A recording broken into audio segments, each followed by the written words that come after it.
Hello అండి, నమస్తే. ఇప్పుడు మాట్లాడే టాపిక్ వచ్చేసి Andhra Pradesh deputy chief minister Pawan Kalyan గారు అండ్ టీడీపీ పార్టీ మధ్య కొంచెం గ్యాప్ వచ్చింది. ఆ విషయంలో పవన్ కళ్యాణ్ గారు టీడీపీకి సహాయ నిరాకరణం చేస్తున్నారంటే అవునని చెప్పాలి.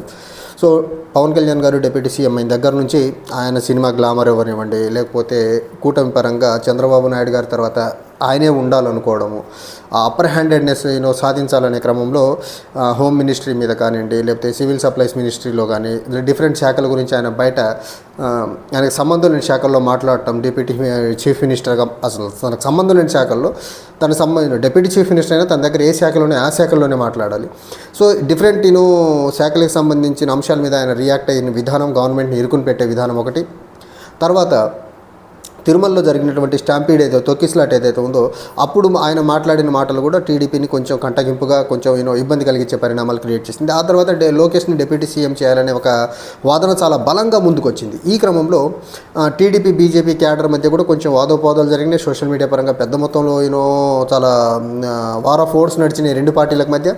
తర్వాత దీన్ని చెక్ పెట్టాలనే ఉద్దేశంతో టీడీపీ సైడ్ నుంచి పార్టీ పరంగా ఒక లెటర్ హెడ్ని రిలీజ్ చేసింది, ఎవరు మాట్లాడదు ఈ అంశం మీద అనేసి. కొద్ది రోజుల తర్వాత జనసేన పార్టీకి సంబంధించినటువంటి పార్టీ నుంచి కూడా పవన్ కళ్యాణ్ గారి అంశం మీద ఒక ప్రెస్ నోట్ రిలీజ్ చేయించారు. అక్కడితో విషయం కామ్ అయిపోయింది. తర్వాత పవన్ కళ్యాణ్ గారు ఇంకొక అడుగు ముందుకేసి మూడు పార్టీలను క్యాడర్ని ఉద్దేశిస్తూ ఒక లెటర్ హెడ్ రిలీజ్ చేసి అందరూ కొంచెం సమన్వయంతో పనిచేయాలి, ప్రజలు చాలా బాధ్యతగా ఇచ్చారనేసి ఆల్మోస్ట్ ఆయన ముఖ్యమంత్రి హోదాలో మాట్లాడుతున్నట్టు ఫీల్ అయి మాట్లాడటం టీడీపీ కొంచెం నచ్చల. సో దీనికి విరుగుడు పెట్టాలనే ఒక ఉద్దేశంతో చంద్రబాబు నాయుడు గారు చాలా జాగ్రత్తగా చంద్రబాబు నాయుడు తరహా వెన్నుపోటు ఇక్కడ పొడిచే ప్రయత్నం చేశారు. ఏ రాష్ట్రాల్లోనూ రాజ్యాంగం పరంగా ఎక్కడ లేని అంశాన్ని తీసుకొచ్చి ముందు పెట్టే ప్రయత్నం చేశారు. అదేంటంటే ఆంధ్రప్రదేశ్లో క్యాబినెట్ మినిస్టర్స్ యొక్క performance depends on files clearing దాని మీద బేస్ చేసుకొని ఒక ర్యాంకింగ్ ఇచ్చే ప్రయత్నం చేశారు. ఆ ర్యాంకింగ్ ఇచ్చే ప్రయత్నంలో పవన్ కళ్యాణ్ గారిని 10వ ప్లేస్లో పెట్టి చంద్రబాబు నాయుడు గారు 6వ స్థానంలో ఉండి వాళ్ళ అబ్బాయిని 7వ స్థానంలో 8వ స్థానంలో ఎక్కడో పెట్టారు. సో ఆ తర్వాత కొంచెం మళ్ళీ సోషల్ మీడియాలో పవన్ కళ్యాణ్ గారి ర్యాంక్ని బేస్ చేసుకొని సోషల్ మీడియాలో కొంచెం నెగిటివ్గా పోర్ట్రే చేసే ప్రయత్నం ఒక వర్గం చేసింది. దానికి ఇంకోలా పవన్ కళ్యాణ్ గారిని సపోర్ట్ చేసుకుంటూ ఇంకోలా వర్గం మాట్లాడే ప్రయత్నం చేసింది. అయితే ఈ ర్యాంకింగ్ విషయంలో కొంచెం నొప్పించుకున్న పవన్ కళ్యాణ్ గారు కంప్లీట్గా ఫీవర్ వచ్చిందని చెప్పేసి విజయవాడ నుంచి మకం హైదరాబాద్కి మార్చేసి ఈ రోజుకి దగ్గరగా 20 డేస్ నుంచి ఆయన మంగళగిరి పార్టీ ఆఫీస్లో లేకుండా హైదరాబాద్లోనే ఉండిపోతున్నారు. అయితే హైదరాబాద్లో ఉంటున్న క్రమంలో ఫీవర్ వచ్చింది, బ్యాక్ పెయిన్గా ఉంది, సో రాలేకపోతున్నామని బయటికి చెప్పిన ముఖ్యమంత్రి గారు ఫోన్ చేసి మాట్లాడేదానికి ప్రయత్నించినా కానీ ఫోన్కి అయితే అందుబాటులో రాలేదు. ఈ క్రమంలో ఇద్దరి మధ్య గ్యాప్ పెరుగుతుంది అనుకున్నారు. క్యాబినెట్ మీటింగ్ February 5th జరిగింది. ఆ క్యాబినెట్ మీటింగ్ కూడా పవన్ కళ్యాణ్ గారు వెళ్ళలేదు. ఆ క్యాబినెట్ మీటింగ్కి వెళ్ళకపోయిన తర్వాత ఫీవర్గా ఉంది, రాలేకపోయారని బయటికి చెప్పే ప్రయత్నం చేశారు. ఆ తర్వాత ది మింట్ నుంచి నేషనల్ మీడియాకి సంబంధించినటువంటి మింట్ ప్రతినిధులు నాదెండ్ల మనోహర్ గారితో, తర్వాత టీడీపీ సైడ్ నుంచి వర్ర రామయ్య గారితో మాట్లాడితే నాదెండ్ల మనోహర్ గారు పవన్ కళ్యాణ్ గారికి బ్యాక్ పెయిన్ ఉంది, కొంచెం సినిమా షూటింగ్లో పార్టిసిపేట్ చేయడం వల్ల బ్యాక్ పెయిన్ మళ్ళీ ఎక్కువైంది, దానికి రికవరీ అయ్యే వరకు కొంచెం రెస్ట్ తీసుకుంటున్నారు, లీవ్లో ఉన్నారని చెప్పే ప్రయత్నం చేశారు.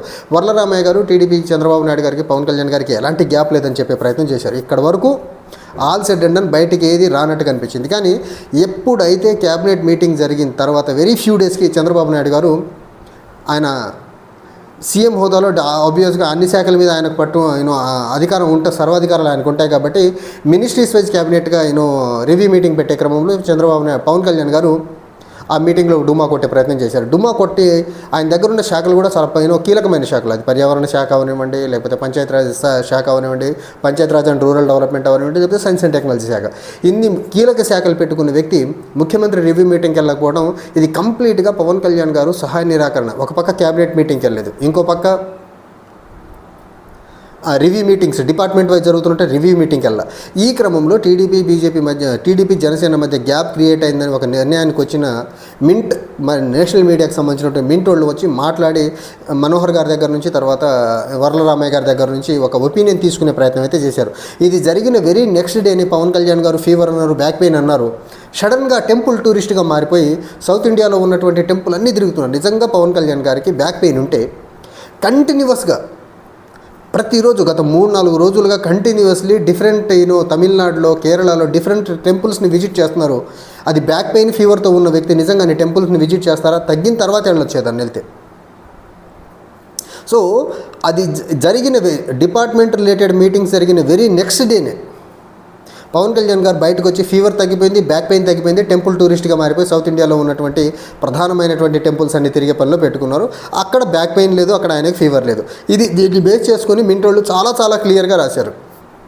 ఇది ఖచ్చితంగా టీడీపీ జనసేన మధ్యన వచ్చినటువంటి గ్యాప్ని ఈ రకంగా పవన్ కళ్యాణ్ గారు ఒక బయటికి పోర్ట్రే చేసే ప్రయత్నం చేస్తున్నారు. ఆ గ్యాప్ ఉంది, అందుకని రివ్యూ మీటింగ్ అయిపోయిన వెరీ నెక్స్ట్ డేకే ఫీవర్కి బ్యాక్ పెయిన్ అయితే తగ్గదు కదా.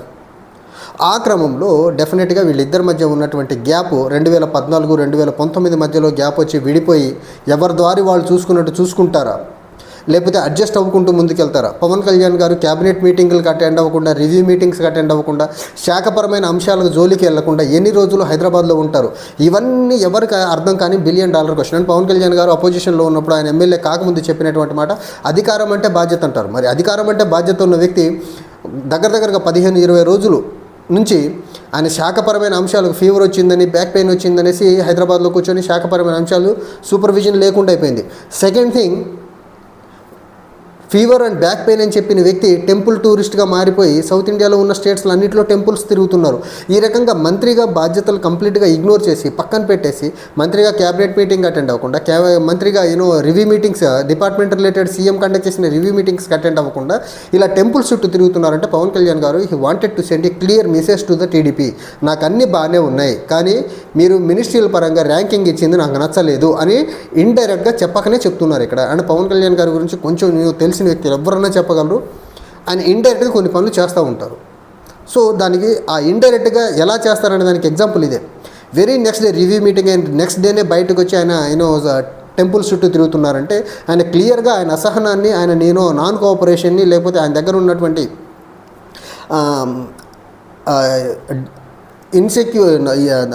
ఏమనాలో కూడా అర్థం కావట్లేదు నాకు. ఆ రకమైన డిస్ప్లేజర్ని ఖచ్చితంగా ఆయనకు బయటికి బహిర్గతం చేసే ప్రయత్నం అయితే చేస్తున్నారు. చూడాలి, డెఫినెట్గా టీడీపీకి పవన్ కళ్యాణ్ గారి మధ్య, లేకపోతే పవన్ కళ్యాణ్ గారికి యాక్టివిటీస్కి సంబంధించిన అంశాల మధ్య ఖచ్చితంగా ఒక గ్యాప్ అయితే ఉంది. ఆ గ్యాప్ ఎప్పుడు బర్స్ట్ అవుతుందనే దానికి మాత్రం వెయిట్ చేయాల్సిందే. ఖచ్చితంగా ఒక వరలో 2 కత్తులు ఇమ్మడం అనే దానికి ఎగ్జాంపుల్ మాత్రమే ఇది. వీళ్ళు అవసరాల రీత్యా తాత్కాలికంగా కలిసి పోటీ చేశారు. పోటీ చేసిన తర్వాత అంత సజావుగా నడుస్తుంది అనుకున్నారు, లేకపోతే లోకేష్ని ప్రమోట్ చేయాలనుకున్నారు, లేకపోతే పవన్ కళ్యాణ్ గారు ఆల్మోస్ట్ చంద్రబాబు గారి తర్వాత పవన్ కళ్యాణే ఉంటారనుకున్నారు. కానీ ఒక టీడీపీ సైడ్ నుంచి లోకేష్ని ఎలివేట్ చేశారన్నది ఒక పక్క, పవన్ కళ్యాణ్ గారి అడ్మినిస్ట్రేషన్లో ముఖ్యమంత్రి గారి కంటే నాదే అప్పర్ హ్యాండ్ అని చెప్పి బయటికి సంబంధం లేని శాఖల్లో మాట్లాడుతున్న విధానాలు అవనివ్వండి, లేకపోతే క్యాబినెట్ మీటింగ్కి వెళ్ళకపోవడం, సీఎం కండక్ట్ చేసిన రివ్యూ మీటింగ్కి వెళ్ళకపోవడం, బీయింగ్ ఏ మినిస్టర్, ఇవన్నీ చూస్తూ ఉంటే ఖచ్చితంగా వీళ్ళ మధ్య క్లియర్ కట్ గ్యాప్ అయితే ఉంది. ఆ గ్యాప్ ఎటు పక్కకు దారితీస్తూ ఉంది. దాన్ని బీజేపీ ఇద్దరి మధ్య వచ్చే గ్యాప్ని ఏమైనా ప్యాసిఫై చేసే ప్రయత్నం చేస్తుందా? వీటన్నిటికీ కొంచెం టైం చూసి ఒక సొల్యూషన్ దొరికేదానికి ఆస్కారం ఉంది. విడిపోతారా, కలిసి ఉంటారా, దీంట్లో బీజేపీ రోల్ ఎలా ఉంటుంది, వీటన్నిటికీ కాలమే సమాధానం. ఒకటి మాత్రం చాలా క్లియర్, బయటికి వీళ్ళు ఒక మీటింగ్లో కలిసినప్పుడు ఒకరినొకరు పొగడ్తల వర్షంలో కురిపించుకున్న టీడీపీకి జనసేనకి మధ్య చాలా క్లియర్ కట్ గ్యాప్ ఉంది. అది అగ్ర నాయకత్వంలో ఉంది, లోకల్ గ్రౌండ్ లెవెల్లో పనిచేస్తున్న కార్యకర్తల దగ్గర కూడా ఉంది. ఇది బర్స్ట్ అయ్యి కూటమి విచ్ఛిన్నానికి ఎప్పుడు నాంది పలుకుతారనేది మాత్రం దీనికి కాలం సమాధానం చెప్పాలి. Thank you.